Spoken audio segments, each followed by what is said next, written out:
नमस्कार, आप देख रहे हैं समाचार आपके साथ। मैं हूं पराक्रम सिंह शेखावत। समाचार में आपको बताएंगे आज दिन भर से जुड़ी बड़ी और महत्वपूर्ण खबरें, साथ ही बताएंगे जनादेश 2026 से जुड़ी हुई खबरें भी। समाचार की शुरुआत सुर्खियों के साथ। पश्चिम बंगाल, केरलम, तमिलनाडु, असम और पुदुचेरी में मतगणना की तैयारियां पूरी। कल सुबह 8 बजे से होगी वोटों की गिनती। सुरक्षा के कड़े प्रबंध, सुरक्षित, पारदर्शी और बिना व्यवधान मतगणना प्रक्रिया सुनिश्चित करने के लिए चुनाव आयोग सतर्क।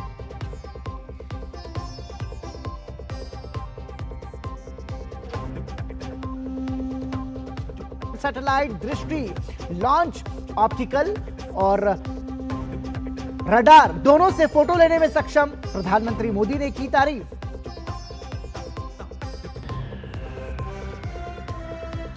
पश्चिम एशिया संकट के बीच ओपेक प्लस ने तेल उत्पादन को लेकर लिया बड़ा फैसला। तेल उत्पादन बढ़ाने पर सातों देश सहमत। वैश्विक बाजार में ज्यादा ऑयल प्रोडक्शन से कीमतों पर होगा सीधा असर।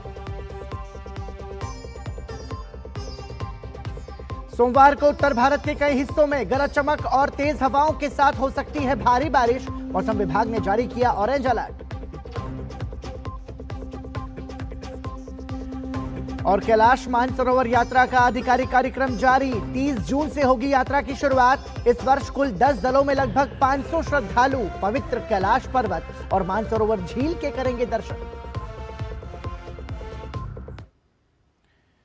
और सुर्खियों के बाद सबसे पहले समाचार की शुरुआत करेंगे जनादेश 2026 से जुड़ी खबरों के साथ। आपको बता दें, तमिलनाडु, असम, पश्चिम बंगाल, केरलम के साथ साथ पुदुचेरी के चुनावी नतीजों से पहले उत्साह का माहौल है। इन राज्यों में किन की सरकार बनेगी ये 4 मई को यानी कि कल पता चलेगा। लेकिन सबसे ज्यादा जो राज्य सुर्खियों में बना हुआ है वो है पश्चिम बंगाल। मतगणना से पहले आज दिन भर पश्चिम बंगाल में सभी दल अपनी अपनी जीत का दावा कर रहे हैं। तो इस बार का बंगाल में बंपर मतदान किस ओर जाएगा, इसको लेकर भी कयासों का बाजार गर्म है। इस बीच चुनाव आयोग ने बंगाल की फलता विधानसभा सीट पर फिर से मतदान कराने का फैसला लिया है, जिसके बाद अब कल 294 की जगह 293 विधानसभा सीटों पर ही वोटों की गिनती होगी। पश्चिम बंगाल में सत्ता की चाबी किसके हाथ लगेगी, इसका औपचारिक फैसला तो कल मतगणना के बाद होगा। लेकिन सभी पार्टियां परिणाम आने से पहले ही जीत के दावे कर रही हैं। राज्य में 23 और 29 अप्रैल को 2 चरणों में 6.8 करोड़ से अधिक मतदाताओं ने 294 सीटों पर अपने प्रतिनिधियों को चुनने के लिए मतदान किया। अब मतगणना की बारी है। चुनाव आयोग ने काउंटिंग की सारी तैयारियां पूरी कर ली है। सुबह 8 बजे से मतगणना शुरू हो जाएगी। एक तरफ बीजेपी जीत के दावे ठोक रही है तो दूसरी तरफ टीएमसी कह रही है ममता दीदी फिर से मुख्यमंत्री बनेंगी। बंगाल के लिए, भला के लिए आगे वाला दिन ममता बनर्जी का भ्रष्टाचारी सरकार का अंतिम दिन है, उसका चला जाएगा और नया वाला सरकार आएगा नरेंद्र मोदी जी का नेतृत्व में। मुझे नहीं लगता है कि तृणमूल कांग्रेस का कोई भी कैंडिडेट को कोई टेंशन है। हम लोग 5 साल तक लोगों के साथ रहते हैं, लोगों के लिए काम करते हैं। तो चुनाव के वक्त तो लोग उन्हीं को चुनेंगे जो उनके साथ हमेशा रहते हैं। कांग्रेस का तरफ से मैं एक ही बात बोलना चाहता हूं, आने वाला दिन में कांग्रेस ही अल्टरनेटिव हो सकता है, दूसरी कोई पॉलिटिकल पार्टी नहीं हो सकता। पश्चिम बंगाल में मतगणना से पहले बीजेपी ने राज्य के लोगों से अपील की है कि राज्य में हिंसा नहीं होनी चाहिए। हमारा अपील है किसी भी तरीके की हिंसा ना हो जाए। जो जीत गया, जीतने का मतलब है ऐसा नहीं है जो पिछले दफा जो आपका घर तोड़ा था, आपका कार्यकर्ता का हत्या किया था, आप वैसे ही काम करें। वहीं दूसरी तरफ टीएमसी सांसद अभिषेक बनर्जी अपने संसदीय क्षेत्र डायमंड हार्बर अंतर्गत फलता में मतदान रद्द होने से भड़क उठे हैं और चुनाव आयोग पर तीखा हमला बोलते हुए डायमंड हार्बर मॉडल का बखान कर रहे हैं। लेकिन जब हमारे सहयोगी फलता पहुंचे तो स्थानीय हिंदुओं ने डायमंड हार्बर मॉडल की असली सच्चाई कैमरे पर बताई। अभिषेक बनर्जी कह रहे हैं कि ये जो चुनाव आयोग ने यहाँ पर फिर से रिपोल के लिए बोला है, घोषणा किए हैं, जो भी करे डायमंड हार्बर मॉडल पे दाग नहीं लगेगा। डायमंड हार्बर मॉडल क्या है? डायमंड हार्बर मॉडल तो पता नहीं, पर दाग नहीं लगेगा। वो तो आगे से ही दाग लगा के बैठा है। दाग नहीं लगेगा क्या बोल रहा है? वो तो आगे से ही दाग लगा के बैठा है। हाँ, दाग लगेगा क्या बता रहे हैं। हमको बस चाहिए, हम लोगों का यहाँ पे सुरक्षित नहीं रहता है। हम लोगों का महिला लोग, हमारा भाभी को धमकाता है, चाचा को धमकाता है, भाभी को जाके बोलता है कि तुमको मार दूंगी, काट दूंगी, घर जला दूंगी, घर से निकल जाओ, ऐसे करके हमको धमकी दे रहा है। हम लोग बस यही बोल रहे हैं कि हमारा का धमकी ना मिले, हम लोगों का इंसाफ चाहिए बस। इधर हमारा अभी तो हम लोग सुरक्षित है, देख रहे हैं सीआरपी पे, उन लोगों के वजह से ही हम लोग थोड़ा निश्चिंत रात में सोने जा सकते हैं। लेकिन अभी देखो महिला लोग खाना वाना सब कुछ छोड़ के इधर आए हैं। हम लोगों का एक ही पॉइंट है कि हम महिला है, हमने कुछ लोग, मैं खुद भी टीएमसी को ये वोट दिया, लेकिन हम क्या पाया, हमारा जो इजाबिल चौकदार उसको हम काका बोलता है, वो बोला हमको भाईपो, ठीक है, इतना अच्छा संपर्क था। तो हमको बोला जे तुम नहीं वोट देगा तो बहुत अच्छा हुआ, सबको खुश होगा। इस संसदीय क्षेत्र के जो रहने वाले हैं उनका कहना है असल में ये विकास का नहीं, ये भय का मॉडल है, ये डर का मॉडल है, ये वोट छीनने का मॉडल है और ये भ्रष्टाचार का मॉडल है। आपको बता दें कि चुनाव आयोग ने फाल्ता विधानसभा क्षेत्र के सभी 285 पोलिंग स्टेशनों पर 21 मई को दोबारा मतदान कराने का आदेश दिया है। काउंटिंग 24 मई को होगी। ईसीआई के अनुसार 29 अप्रैल को यहां वोटिंग के दौरान चुनावी नियमों का उल्लंघन हुआ था। 2026 के चुनाव का मुख्य सवाल ये है कि क्या पश्चिम बंगाल में कोई संरचनात्मक राजनीतिक बदलाव हो रहा है या ये सिर्फ सत्ता विरोधी लहर का चक्रीय चरण है। इतिहास बताता है कि बंगाल में जब भी बदलाव होता है वो निर्णायक होता है। सौरभ दत्ता के साथ ब्यूरो रिपोर्ट, डीडी न्यूज। और इस वक्त एक बड़ी खबर आ रही है पश्चिम बंगाल से। पश्चिम बंगाल के दक्षिण 24 परगना के फलता विधानसभा क्षेत्र के 60 विवादित बूथों को लेकर बड़ा प्रशासनिक एक्शन संभव हो सकता है। कुल 242 अधिकारियों के खिलाफ रिपोर्ट भेजी गई है। 240 पोलिंग अधिकारी, फर्स्ट, सेकंड, थर्ड और प्रिसाइडिंग ऑफिसर्स, साथ में रिटर्निंग ऑफिसर और ऑब्जर्वर भी शामिल हैं। रिपोर्ट जो भेजी गई है वो भारत निर्वाचन आयोग को भेजी गई है। जिला चुनाव अधिकारी और विशेष पर्यवेक्षक सुब्रत गुप्ता की ओर से ये रिपोर्ट भेजी गई है।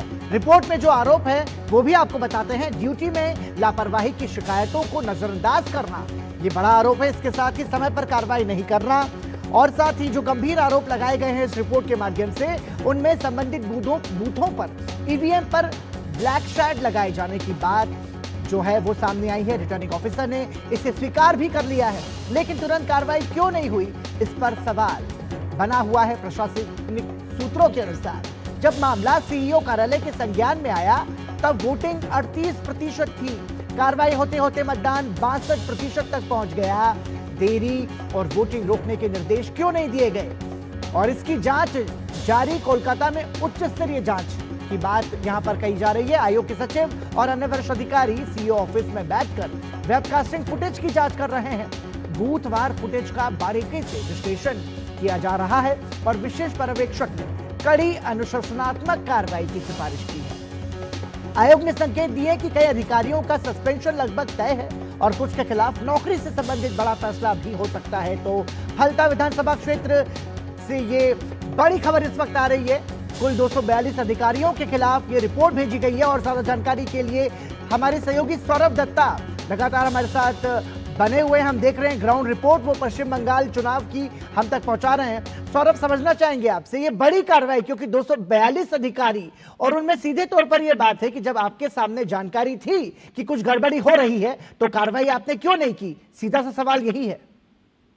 पराक्रम, देखिए ये सवाल ही उठ रहा था शुरू से, जब फलता विधानसभा चुनाव के जो मतदान है उसको रोक कर कल जब चुनाव आयोग ने वहां पे रिपोल का डिसीजन लिया, इसका एक बड़ा कारण है ये रिपोर्ट अभी डीडी न्यूज के दर्शकों को हम बता रहे हैं। जिस रिपोर्ट में साफ तरीके से, जैसे कि आपने मेंशन किया, साफ तरीके से कहा जा रहा है कि जब ये फुटेज, आपको याद रहेगा कि बुधवार को जब वो फुटेज सामने आया था, पहला जो फुटेज जहां पे बीजेपी कैंडिडेट के बटन के ऊपर ब्लैक टेप लगा हुआ था, तब 38% था मतदान और उसको 62% चला गया। साथ ही साथ रिपोर्ट में ड्यूटी में लापरवाही, शिकायतों का नजरअंदाज करना और समय पर कार्रवाई नहीं करना, इन 3 मूल विषय पर ये आरोप लगा हुआ है। आप देखना होगा फुटेज का, वेबकास्टिंग फुटेज का जांच करके चुनाव आयोग अपना फैसला सुनाएगी। लेकिन एक बात तय है कि इस मामले में चुनाव आयोग हर कल जब मतदान होने वाला है उससे पहले हर एक ऑफिसर को एक मैसेज भी देना चाहता है कि कहीं पे कोई गड़बड़ी हो तो चुनाव आयोग सख्त कदम उठाने पर पीछे नहीं हटेगा।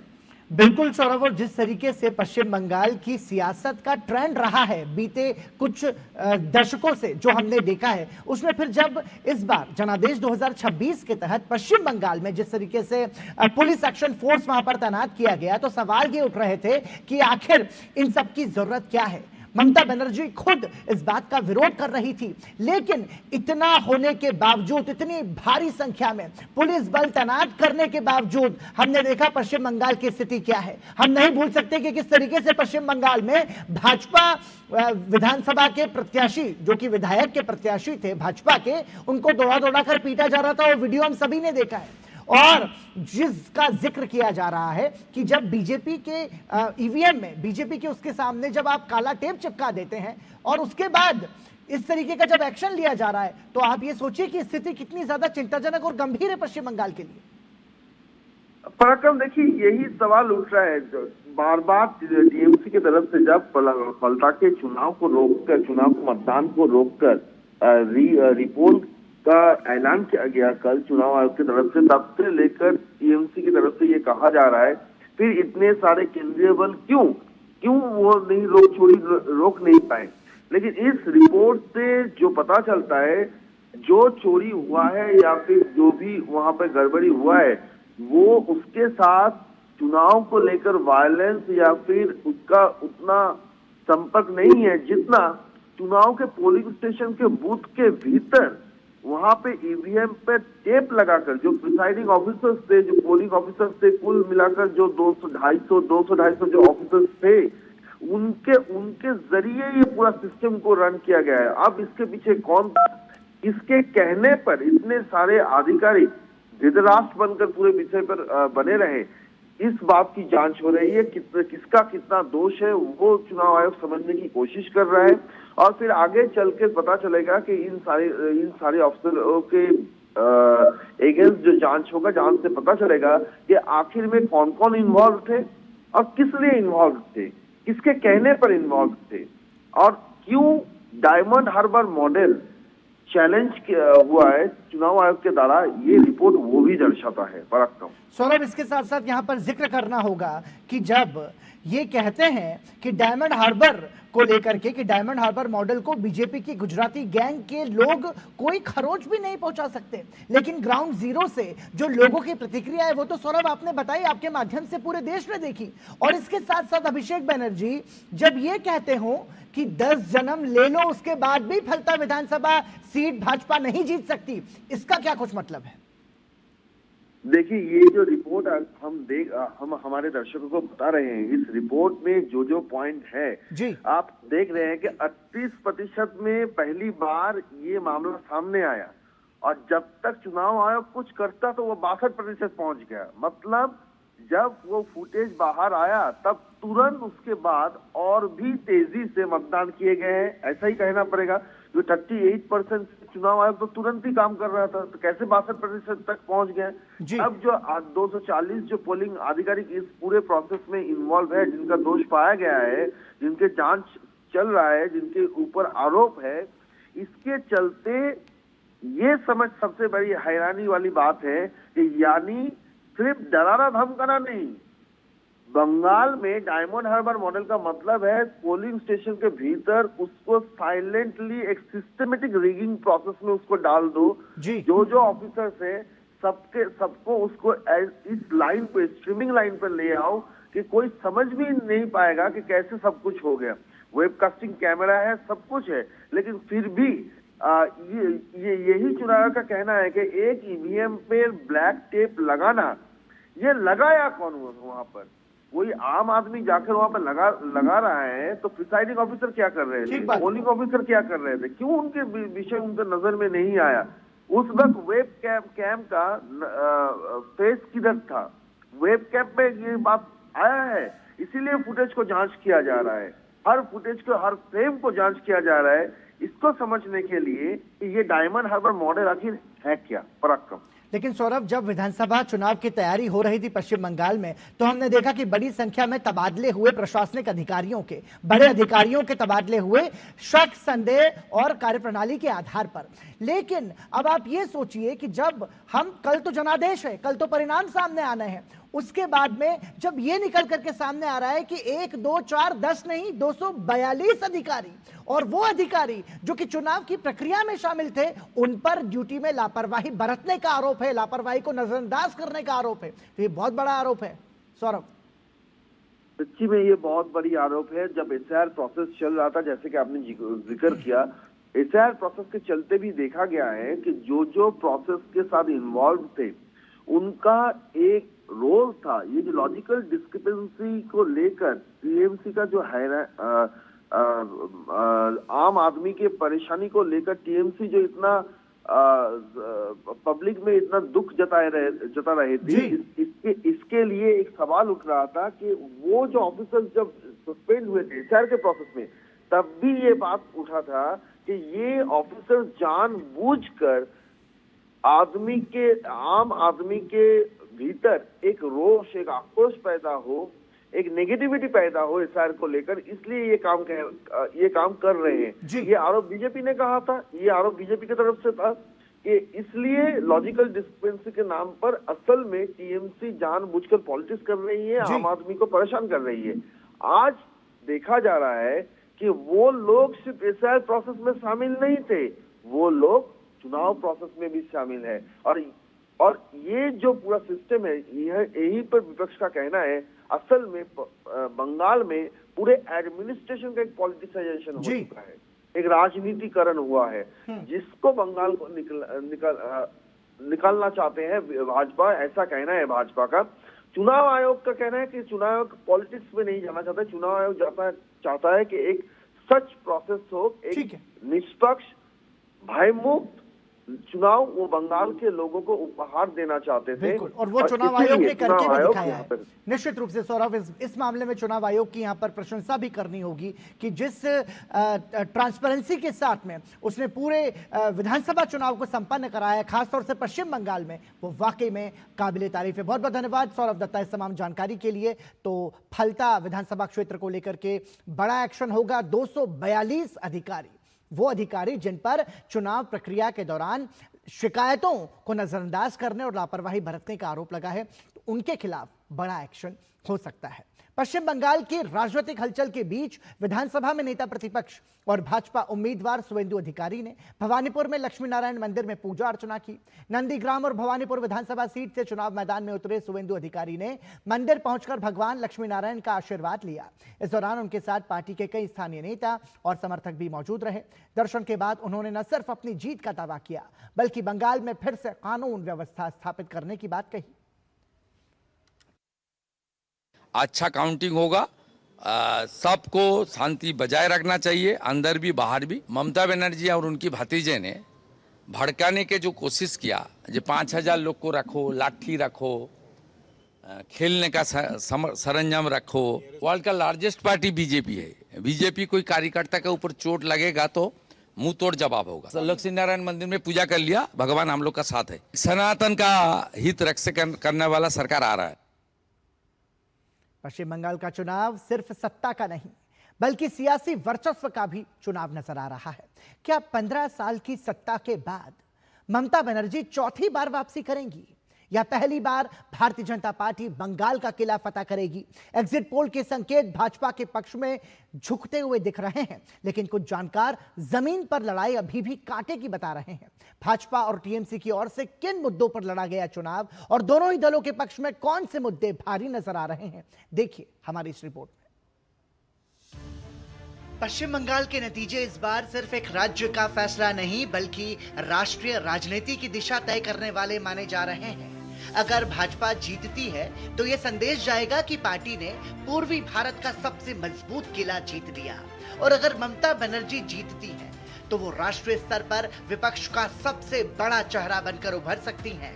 लेकिन ज्यादातर एग्जिट पोल भाजपा को बढ़त देते नजर आ रहे हैं। 7 में से 5 एजेंसीज भाजपा को बहुमत के करीब या पार दिखा रही है, लेकिन कुछ सर्वे अब भी टीएमसी की वापसी का दावा कर रहे हैं, यानी मुकाबला पूरी तरह से खुला है। अगर भाजपा जीतती है तो इसके पीछे कई बड़े कारण होंगे। सबसे बड़ा हिंदू वोटों का ध्रुवीकरण। 2016 में 3 सीटों से 2021 में 77 सीटों तक पहुंची भाजपा अब उसी आधार को और मजबूत करती दिखी। काली बनाम काबा और शाक्त हिंदुत्व जैसे नैरेटिव के जरिए भाजपा ने खुद को बंगाल की संस्कृति से जोड़ने की कोशिश की। महिलाएं इस चुनाव की सबसे बड़ी गेम चेंजर साबित हुई। एक तरफ ममता की लक्ष्मी भंडार योजना जिससे करोड़ों महिलाएं जुड़ी, दूसरी तरफ भाजपा का वादा हर महीने 3000 रुपये। 15 साल की सत्ता और एंटी इनकम्बेंसी का दबाव, राशन घोटाला, शिक्षक भर्ती विवाद। भाजपा ने सिंडिकेट राज को मुद्दा बनाया। भाजपा ने इस बार रणनीति पूरी तरह बदली। बाहरी टैग हटाया, स्थानीय चेहरों को आगे किया।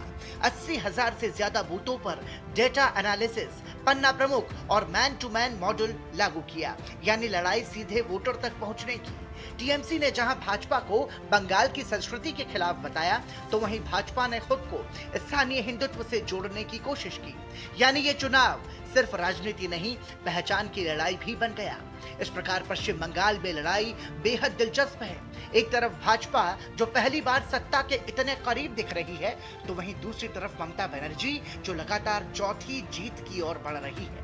ये चुनाव सिर्फ सरकार नहीं तय करेगा, बल्कि 2026 के बाद की राष्ट्रीय राजनीति की दिशा भी तय करेगा। फैसला ईवीएम में कैद है और नजरें अब 4 मई के परिणाम पर। ब्यूरो इनपुट के साथ सौरभ दत्ता की रिपोर्ट, डीडी न्यूज। और अब बात असम की कर लेते हैं। असम जहां 126 सीटों का रण अपने अंतिम पड़ाव पर है। 85.96% की रिकॉर्ड मतदान के बाद अब सभी की नजरें कल की मतगणना पर टिकी हैं। क्या हिमंता बिस्वा शर्मा के नेतृत्व में भाजपा इतिहास रचेगी और जीत की हैट्रिक बनाएगी, या फिर गौरव गोगोई के चेहरे पर कांग्रेस करेगी सत्ता में वापसी? परिसीमन के बाद कई समीकरण बदले हैं।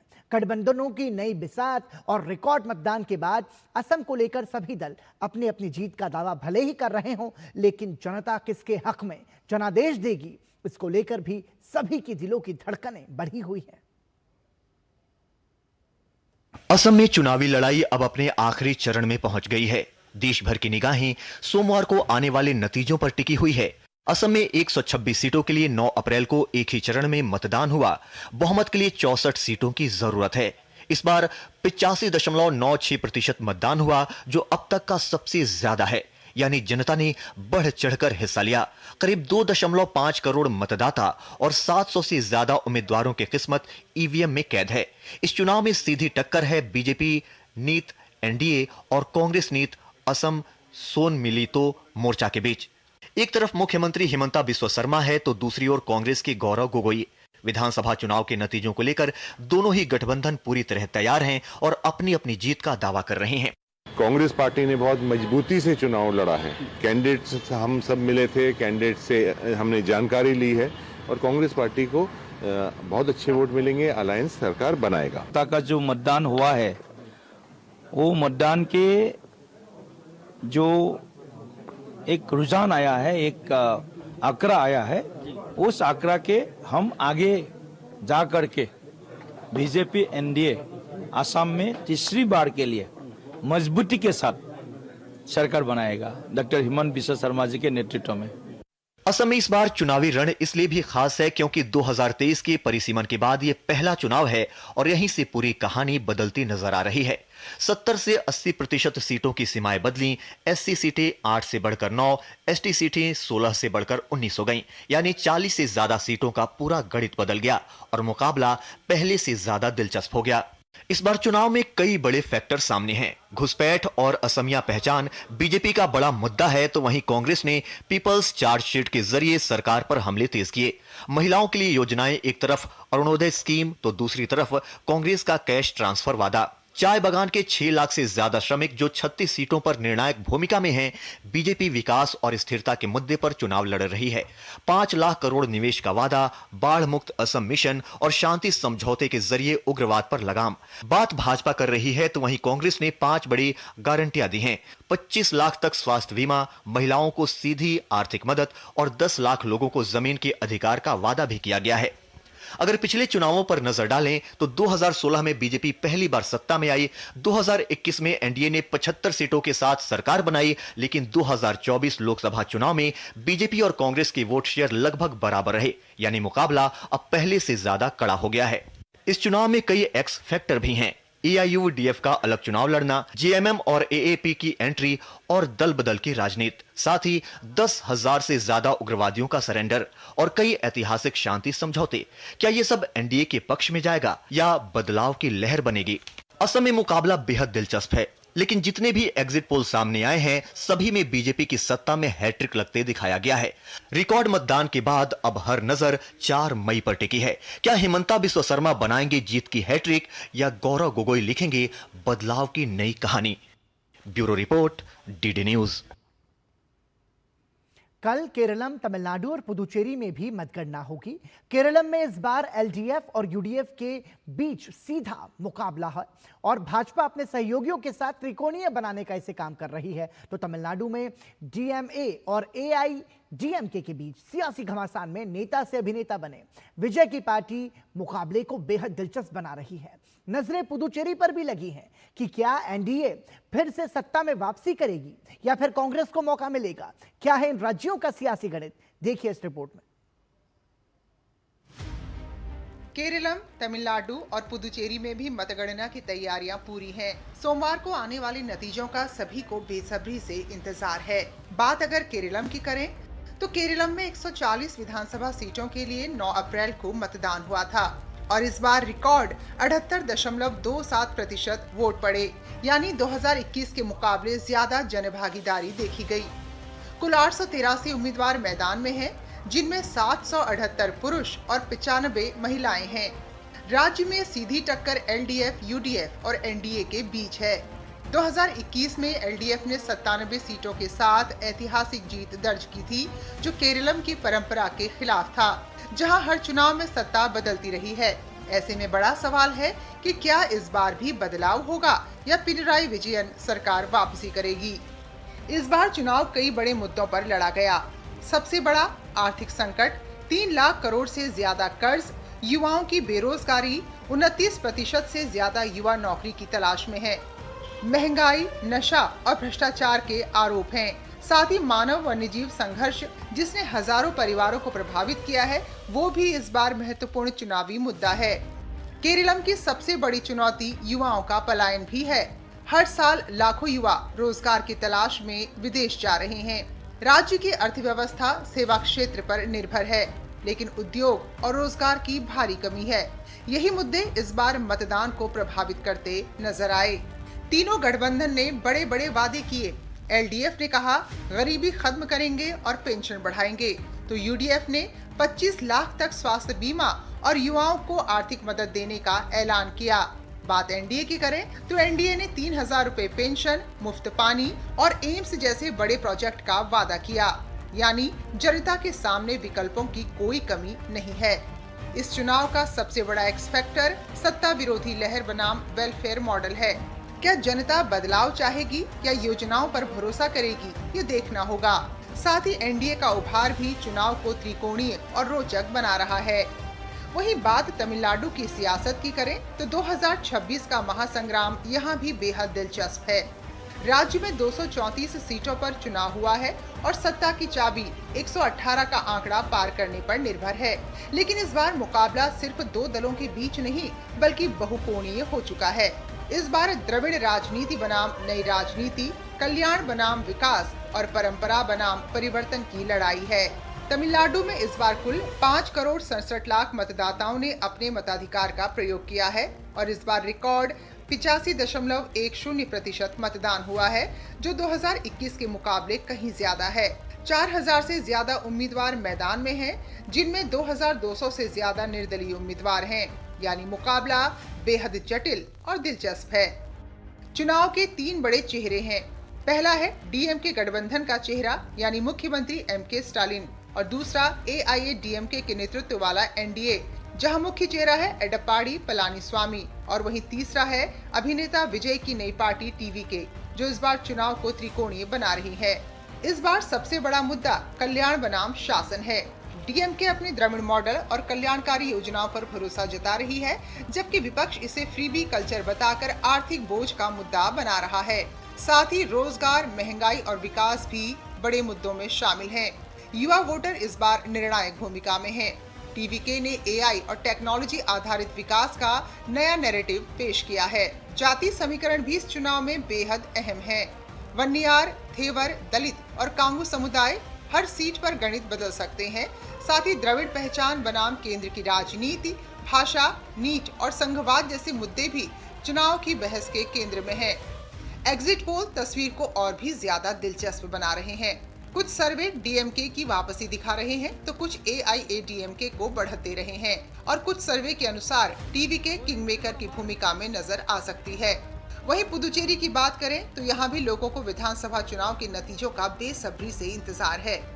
पुदुचेरी में एक ही चरण में 9 अप्रैल को मतदान संपन्न हुआ। 30 सीटों वाली विधानसभा के लिए रिकॉर्ड 89.85% मतदान दर्ज किया गया। महिलाओं ने पुरुषों से ज्यादा मतदान कर नया संकेत भी दिया। केंद्र शासित प्रदेश में मुख्यमंत्री एन रंगासामी के नेतृत्व वाला एनडीए कांग्रेस डीएमके गठबंधन को चुनौती दे रहा है। जहां एक तरफ डबल इंजन और स्थिरता का नैरेटिव है तो वहीं दूसरी ओर पूर्ण राज्य का दर्जा और शासन सुधार भी बड़ा मुद्दा बना हुआ है। पुदुचेरी की राजनीति का इतिहास साफ कहता है, यहाँ मतदाता अक्सर सरकार बदलते रहते हैं। 2006 के बाद कोई भी सरकार लगातार दूसरी बार नहीं लौटी, लेकिन 2026 में तस्वीर थोड़ी बदली हुई है। स्थिरता, विकास और केंद्र के साथ तालमेल, ये नए फैक्टर चुनावी गणित को बदल सकते हैं। सरकार किसकी बनेगी, इसका फैसला सोमवार को होने वाला है। Bureau report, DD news. Bihar की सियासत पर पटना से लेकर दिल्ली तक हलचल तेज नजर आ रही है। एक तरफ बिहार के मुख्यमंत्री सम्राट चौधरी राजधानी दिल्ली में बड़े बड़े नेताओं से मुलाकात कर राजनीतिक समीकरण साध रहे हैं, तो दूसरी तरफ बिहार में नीतीश कुमार के बेटे एक नई राजनीतिक यात्रा की शुरुआत कर रहे हैं। जहां सम्राट चौधरी की दिल्ली की बैठकों को बिहार मंत्रिमंडल से जोड़कर देखा जा रहा है, तो निशांत कुमार की यात्रा को जेडीयू के नेतृत्व परिवर्तन के साथ जोड़कर देखा जा रहा है। क्या है पूरी खबर, देखिए इस रिपोर्ट में। बिहार के मुख्यमंत्री सम्राट चौधरी दिल्ली दौरे पर हैं। बिहार के मुख्यमंत्री सम्राट चौधरी ने नई दिल्ली में रक्षा मंत्री राजनाथ सिंह और रेल मंत्री अश्विनी वैष्णव से मुलाकात की। सोशल मीडिया पोस्ट में उन्होंने बताया कि रक्षा मंत्री से विकसित बिहार के लक्ष्य को साकार करने पर चर्चा हुई। सम्राट चौधरी ने बताया कि रेल मंत्री से मुलाकात में रेलवे की बुनियादी ढांचे को मजबूत करने, बेहतर रेल संपर्क और बिहार के समग्र विकास में तेजी लाने पर विचार विमर्श हुआ। सम्राट चौधरी केंद्रीय मंत्री जीतन राम मांझी, केंद्रीय मंत्री लल्लन सिंह और केंद्रीय गृह राज्य मंत्री नित्यानंद राय से भी आत्मीय भेंट एवं सार्थक मुलाकात की। इस दौरान बिहार से जुड़े विभिन्न विकासात्मक विषयों पर विस्तृत चर्चा हुई। वहीं दूसरी तरफ बिहार के पूर्व मुख्यमंत्री नीतीश कुमार के पुत्र निशांत कुमार ने रविवार से सद्भाव यात्रा की शुरुआत की। यात्रा के पहले दिन पश्चिमी चंपारण जाते समय हाजीपुर में जदयू कार्यकर्ताओं ने उनका भव्य स्वागत किया। सद्भाव यात्रा का मतलब है सबके साथ समान भाव, प्रेम का भाव, सबको साथ लेना, सबको साथ करना और पार्टी गठबंधन को मजबूत करना मेरा उद्देश्य है। कार्यकर्ताओं से संवाद करूंगा। मेरी कोशिश रहेगी पार्टी के कार्यकर्ताओं, जनता की सेवा करूं, पार्टी कार्यकर्ताओं साथ लूं। जो भी पिताजी ने 20 साल में किया उसे जन जन तक पहुंचाऊं।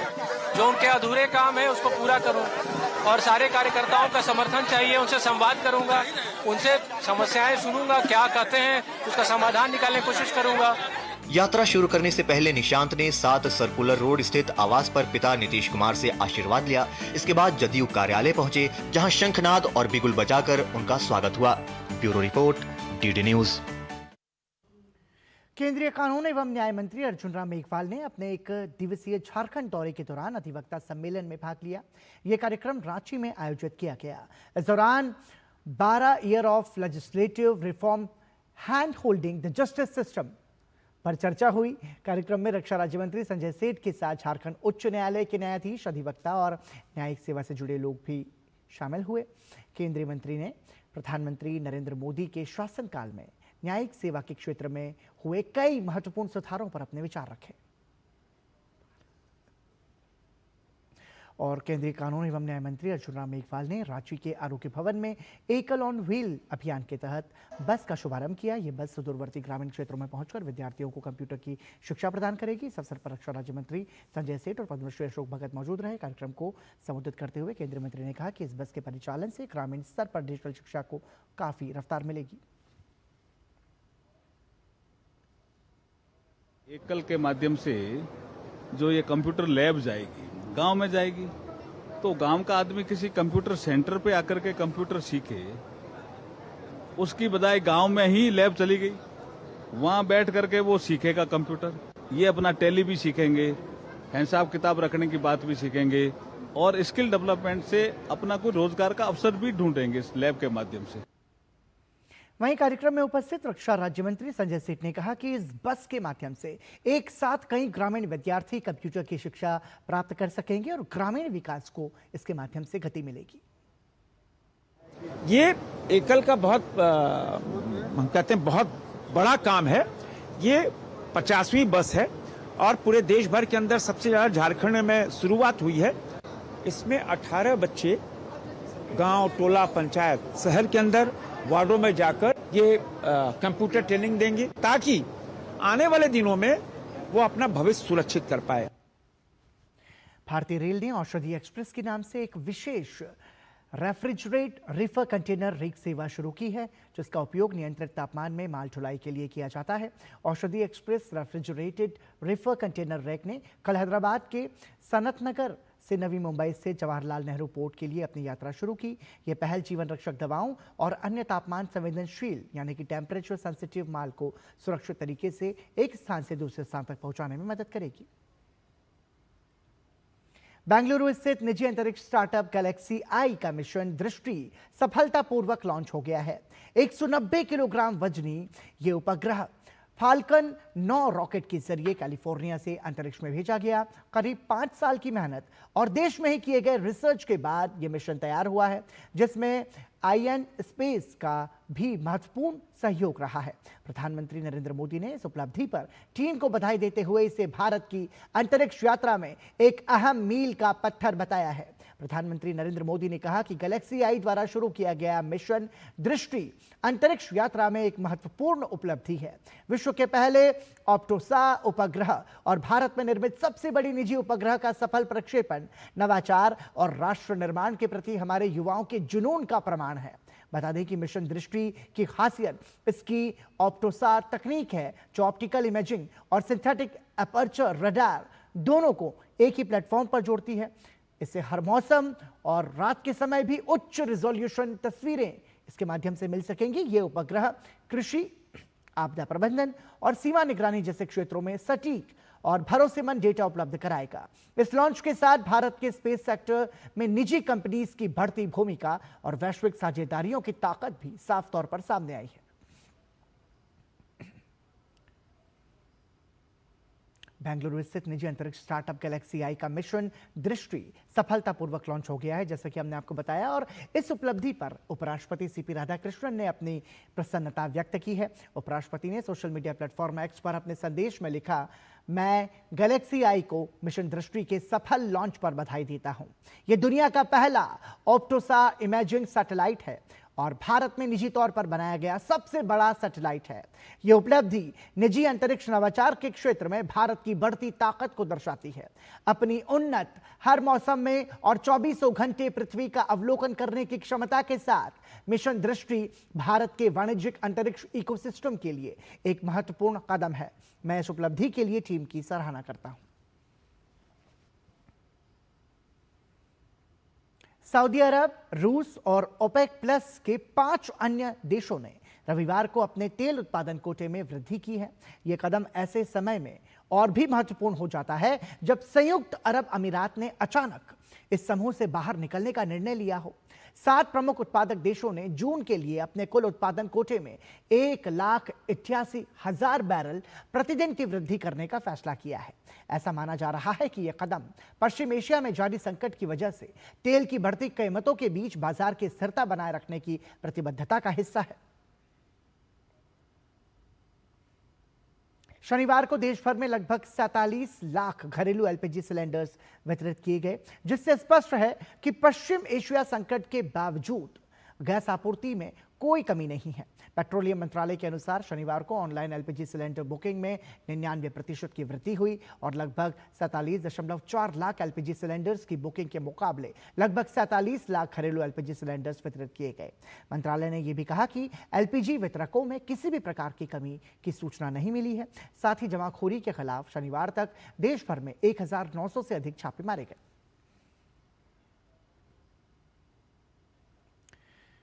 रविवार सुबह दिल्ली से बेहद दुखद खबर सामने आई। विवेक विहार इलाके में 4 मंजिला इमारत में एसी यानी कि एयर कंडीशनर ब्लास्ट के बाद लगी आग में 9 लोगों की दुखद मृत्यु हो गई। कुछ दिन पहले गाजियाबाद में भी एक बहुमंजिला इमारत में एसी ब्लास्ट से लगी आग की घटना के बाद दिल्ली में हुई इस घटना ने नई बहस छेड़ दी है कि एसी में होने वाले ब्लास्ट से कैसे बचा जाए। जानकारों की माने तो थोड़ी सी लापरवाही कई जिंदगियों पर भारी पड़ सकती है। तस्वीरें दिल्ली के विवेक विहार इलाके की हैं, जहां सुबह का सन्नाटा चीख पुकार में बदल गया। तड़के करीब 3:30 बजे एक इमारत में लगी आग ने देखते ही देखते विकराल रूप ले लिया और नींद में सो रहे लोगों को बाहर निकलने का मौका तक नहीं मिला। सबसे दर्दनाक कहानी दूसरी मंजिल पर रह रहे एक ही परिवार की है, जहां माता पिता, बेटा बहू और 1.5 साल का मासूम सभी जिंदा जल गए। घर के अंदर सब कुछ राख हो गया और शव इस कदर झुलस गए कि पहचान तक मुश्किल हो गई। आग की चपेट में आने से तीसरी मंजिल पर रह रहे एक ही परिवार में माता पिता और उनके 25 साल के बेटे की मौत हो गई। इस हादसे में अब तक कुल 9 लोगों की मौत हुई है, जबकि कुछ अन्य लोग झुलस गए हैं, जिनका अस्पताल में इलाज चल रहा है। मौके पर पहुंची फायर ब्रिगेड की टीम ने 15 लोगों को रेस्क्यू किया है। 3:47 पे हमें सूचना मिली थी। इमीडिएटली हमारी गाड़ियां यहाँ पे पहुंची और सर्च एंड रेस्क्यू ऑपरेशन और फायर फाइटिंग ऑपरेशन साइमल्टेनियसली हमने स्टार्ट करा। इसमें 2 फ्लैट हर फ्लोर पे हैं। फ्रंट साइड से हमने अपने specialised vehicle, ladders, fire equipments, cutters वगैरह डिप्लॉय करके 15 व्यक्तियों को यहाँ से रेस्क्यू करा। जैसे जैसे हम फ्लोर वाइज ऊपर बढ़ते गए तो हमने जो है टोटल 9 इसमें चार्ट बॉडीज रिकवर करी। प्रारंभिक जानकारी के अनुसार आग की शुरुआत इमारत की दूसरी मंजिल के पिछले हिस्से में एयर कंडीशनर में विस्फोट के कारण हुई। जब आग लगी तो कई निवासियों ने बचने की कोशिश की। कुछ लोग अपनी जान बचाने के लिए छत की ओर भागे, लेकिन छत का दरवाजा बंद होने के कारण वे वहीं फंस गए और सीढ़ियों पर ही झुलसकर उनकी मौत हो गई। हादसे को लेकर एक जानकारी ये भी सामने आई है कि कुछ घरों के दरवाजों में इलेक्ट्रॉनिक लॉक लगे हुए थे, जो आग लगने के बाद खुल ही नहीं पाए। राष्ट्रपति द्रौपदी मुर्मू, उपराष्ट्रपति सीपी राधाकृष्णन, प्रधानमंत्री नरेंद्र मोदी और गृह मंत्री अमित शाह ने घटना पर गहरा दुख व्यक्त किया है। पीएम ने प्रधानमंत्री राष्ट्रीय राहत कोष से प्रत्येक मृतकों के परिजनों को 2-2 लाख रुपए की अनुग्रह राशि और घायलों को 50-50 हजार रुपए का मुआवजा देने की घोषणा की है। दिल्ली के उपराज्यपाल तरनजीत सिंह संधू और मुख्यमंत्री रेखा गुप्ता ने भी घटना पर गहरा दुख जताया है। सीएम रेखा गुप्ता ने पीड़ित परिवारों के प्रति संवेदना व्यक्त की और घायलों के शीघ्र स्वस्थ होने की कामना की है। ब्यूरो इनपुट के साथ कुमार आलोक की रिपोर्ट, डीडी न्यूज। नोएडा लोकमंच द्वारा आयोजित नोएडा आई केयर पहल का भव्य कार्यक्रम एमिटी यूनिवर्सिटी में आयोजित किया गया। इस कार्यक्रम में नागरिक भागीदारी के माध्यम से नोएडा को स्वच्छ, सुरक्षित और स्मार्ट बनाने का संकल्प लिया गया। पेश है हमारे संवाददाता गिरीश निशाना की खास रिपोर्ट। रविवार को नोएडा के सेक्टर 125 स्थित एमिटी यूनिवर्सिटी सभागार में नोएडा की प्रतिष्ठित सामाजिक संस्था नोएडा लोकमंच ने नोएडा आई केयर अभियान का आगाज किया। जी हां, नोएडा एक स्मार्ट शहर जहां विकास की रफ्तार तेज है, उस शहर के प्रति नागरिकों की सहभागिता और सामूहिक जिम्मेदारी को मजबूत करने के लिए एक नई पहल की शुरुआत की गई। ये पहल केवल प्रशासन के भरोसे नहीं, बल्कि निवासियों की भागीदारी से शहर को स्वच्छ, हरित और सुरक्षित बनाने का एक सामूहिक संकल्प है। संकल्प है, एक अभियान है। इन लोगों को जागृत करने का और हर नागरिक को जागृत करने का एक ये प्रयास है। भारत आई केयर ये हमारा एक व्यापक कॉन्सेप्ट है। इस व्यापक कॉन्सेप्ट को हम लोकलाइज करने के लिए एक स्थानीय तौर पर इसको हम नोएडा पहले लाए हैं। ये एक पहला प्रयास है और इस प्रयास को हम धीरे धीरे दूसरे शहरों में, दूसरे स्थानों पर भी ले जाएंगे। रविवार यानी 3 मई 2026 को लॉन्च हुए इस अभियान का उद्देश्य शहर की समस्याओं जैसे ट्रैफिक, सफाई और शिक्षा में नागरिक सहयोग को बढ़ाना है। आई केयर के जरिए हर नागरिक को भागीदार बनाने की तैयारी है। अगले 4 सालों में इस अभियान के साथ 1 लाख लोगों को जोड़ने का लक्ष्य रखा गया है। अभी 5 हमने बिंदु लिए हैं: पर्यावरण, प्रदूषण, सफाई, ट्रैफिक समस्या और to help someone in need. आने वाले 4 वर्षों में हमारा एक पायलट प्रोजेक्ट है कि कम से कम 1 लाख लोग इसके वॉलंटियर बनेंगे। ये कोई संस्था नहीं है, ये एक मूवमेंट है जन सहयोग का, जिसमें हम नहीं, मैं को आगे आना है। इस मौके पर मशहूर रागिनी गायक ब्रह्मपाल नागर ने अपने ही अंदाज में प्रस्तुति दी।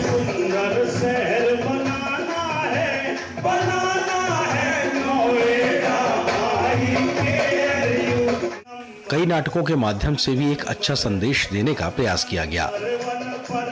कवियों ने भी अपने अंदाज में यहाँ बहुत कुछ बयां किया।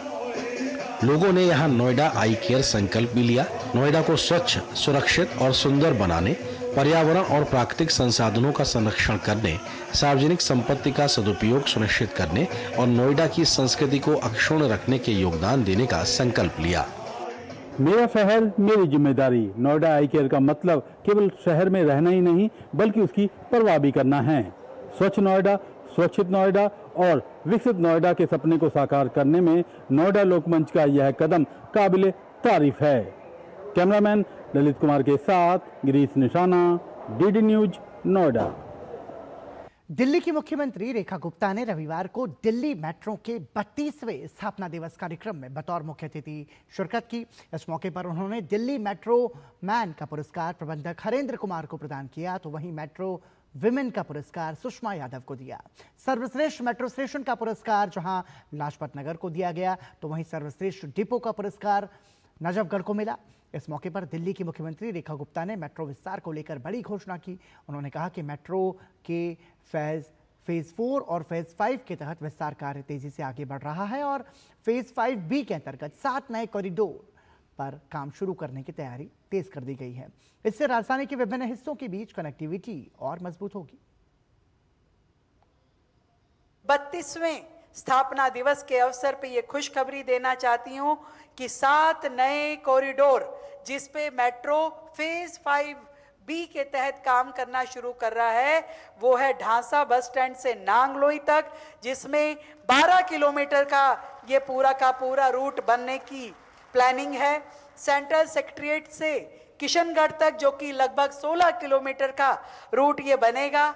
समयपुर बादली से नरेला डीडीए स्पोर्ट्स कॉम्प्लेक्स लगभग 13 किलोमीटर का, कीर्तिनगर से पालम 10 किलोमीटर का रूट, जोरबाग से मीठापुर 17 किलोमीटर का रूट और मयूर विहार फेज 3 से शास्त्री पार्क तक का 13 किलोमीटर का रूट और केशवपुरम से रोहिणी तक का 16 किलोमीटर के रूट पे फेज 5B की भी तैयारियां जोरों से शुरू हो गई है। भारत के विदेश मंत्री एस जयशंकर ने अपने जमैका दौरे के दौरान ऐतिहासिक स्थल ओल्ड हार्बर का भ्रमण किया। इस पर उन्होंने अपने सोशल मीडिया प्लेटफॉर्म एक्स पर तस्वीरें साझा करते हुए लिखा कि ओल्ड हार्बर का दौरा करके उन्हें बेहद खुशी हुई।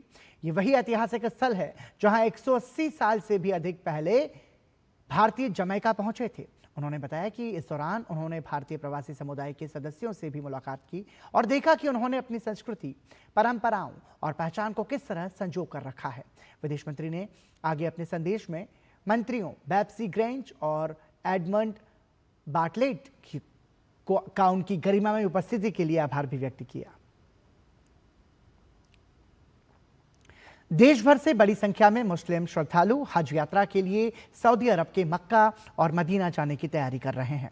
इस बीच अल्पसंख्यक कार्य मंत्रालय ने भी हज 2026 को लेकर अपनी तैयारियां तेज कर दी हैं।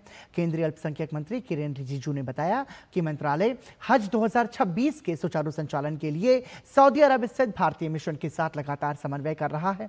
उन्होंने कहा कि भारतीय हज यात्रियों को हर संभव सहायता उपलब्ध कराने के लिए मेडिकल और सुरक्षा टीमों को पूरी मदद सुनिश्चित करने के निर्देश दिए गए हैं।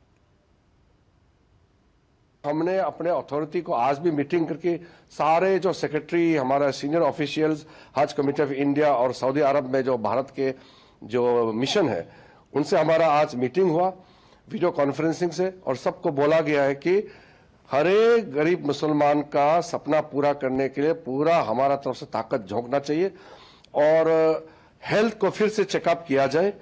कोई अगर बहुत गंभीर बीमार है तो हार्ट चेक करे, बाकी बीमारी को चेक करे और उसका भी अच्छी तरह से मेडिकल ट्रीटमेंट जो भी सपोर्ट देना है हमको देना है। हमारा ये मानना है कि कोई भी कमी हमारे ओर से नहीं होना चाहिए।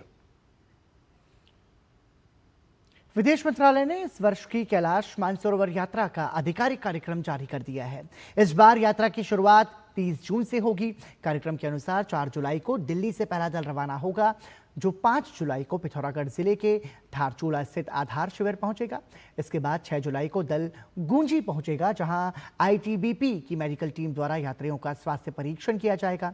10 जुलाई को यह दल लिपुलेख दर्रे के रास्ते चीन में प्रवेश करेगा। इस वर्ष कुल 10 दलों में लगभग 500 श्रद्धालु पवित्र कैलाश पर्वत और मानसरोवर झील के दर्शन करेंगे।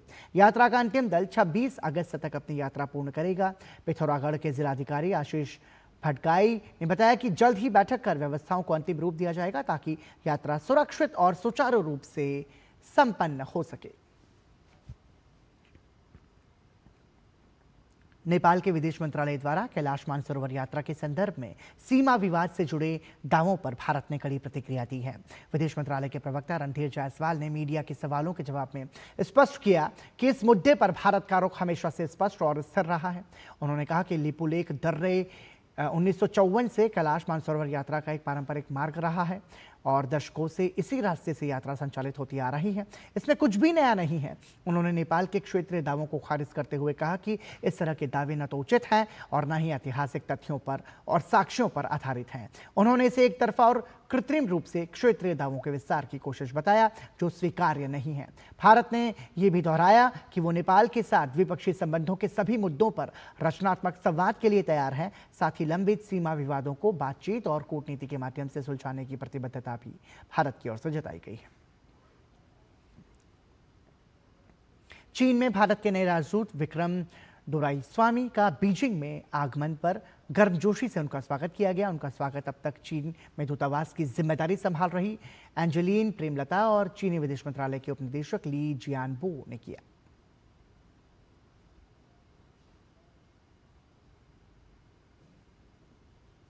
और अब बात मौसम की कर लेते हैं। मौसम विभाग ने सोमवार को उत्तर भारत के कई हिस्सों में मूसलाधार बारिश, आंधी और तेज हवाओं का ऑरेंज अलर्ट जारी किया है। छत्तीसगढ़, झारखंड, मध्य प्रदेश, ओडिशा और विदर्भ में आंधी और ओलावृष्टि का भी अनुमान व्यक्त किया गया है। विभाग ने असम, मेघालय, बिहार, नागालैंड, मणिपुर, मिजोरम, त्रिपुरा, पश्चिम बंगाल और सिक्किम में गरज के साथ तेज वर्षा की आशंका जताई है। इस बीच छत्तीसगढ़, तटीय आंध्र प्रदेश, पूर्वी और पश्चिमी राजस्थान और गांगेय पश्चिम बंगाल में भी गरज के साथ तेज हवाएं चलने का अनुमान व्यक्त किया गया है।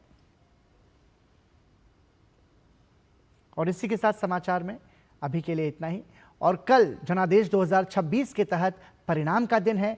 आप सभी दर्शक डीडी न्यूज पर सबसे तेज और सबसे सटीक नतीजे देख सकते हैं सुबह 7 बजे से। हमें और हमारी पूरी टीम को दीजिए अनुमति। नमस्कार।